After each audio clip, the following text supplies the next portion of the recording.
Domestic violence and sexual assault has been a big part of my life from a really early age. And when I was a young child, I was sexually assaulted at a daycare facility.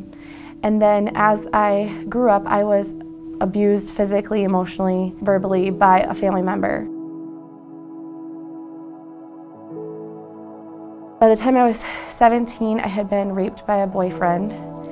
And when I was 25, I was raped again by a so-called friend. And at that point, I felt an unimaginable amount of shame, and I thought to myself, how can I ever report this to the police or tell anybody about this because I let this happen again?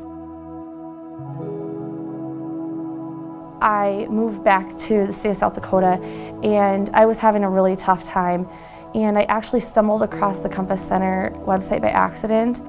The Compass Center is a place for survivors of sexual assault and domestic violence to come and get help and healing through having counseling as well as advocacy, help with protection orders, help with finding community services as they get through the abuse and go out on the other side and have a happier, healthier life. Right from the get-go, the staff was so nice to me and so warm and kind, and I was able to get an appointment that week. And that particular week, it was even a struggle for me to get out of bed every morning. Kelsey's amazing. When Kelsey, she was one of my first clients when I began to work at the Compass Center. And when she came in, we used to go through a lot more tissues than we do now.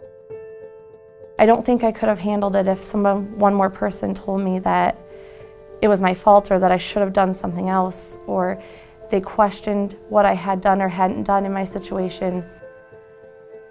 She was anxious a lot. She was worried. She had trouble communicating with it at work. She just always struck me as a scared little puppy. And then she blossomed, and it was magic, and it was awesome. And now I see her being confident and going back to school. She took a better job. She's standing up for herself. She's standing up for other people, and she's doing a lot of amazing things, and it's been really exciting to be a part of that. I sat down with the counselor, and they didn't make me tell my story. They didn't deny me validation for my story, and they just let me tell what I was comfortable with and listened. They listened, and they believed me.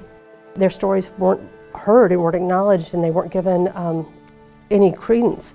Then they show up, and we know that we believe what they've gone through. We know that this happens to too many people. I remember asking about the cost, because then my concern was the cost. And I was at a place where I didn't have any extra money at all, but I knew I needed help. Many of my clients are struggling financially, don't have insurance, or it'd be a lot more difficult to be there. And that counselor said to me, you've already paid the ultimate price. And after hearing that, I knew I was in the right spot. Last fiscal year, we had over 1,100 people that we served as survivors at the Compass Center. And those people received about 8,500 different services at the Compass Center. At the Compass Center, we have about 1,700 square feet, and it holds about 11 staff members. And, you know, most for dollars that come in, it goes right back to you know, our survivors, our victims, to help out with their needs. I'm really excited when I think about my future now, because I see all bright things, and that was never the way it was before for me. Now in the years looking ahead, I see myself graduating with a second degree and hopefully being an advocate for other survivors and being someone that's willing to be vocal about sexual assault and domestic violence. I'm really glad Kelsey did walk through that door, and I hope that more people will walk through that door, recognizing that that first step, opening that door, is an incredibly difficult thing to do. And that's the first act of courage and of bravery, making that phone call and showing up. It's not their fault, and there's help at the Compass Center, and they can become survivors and thrive too.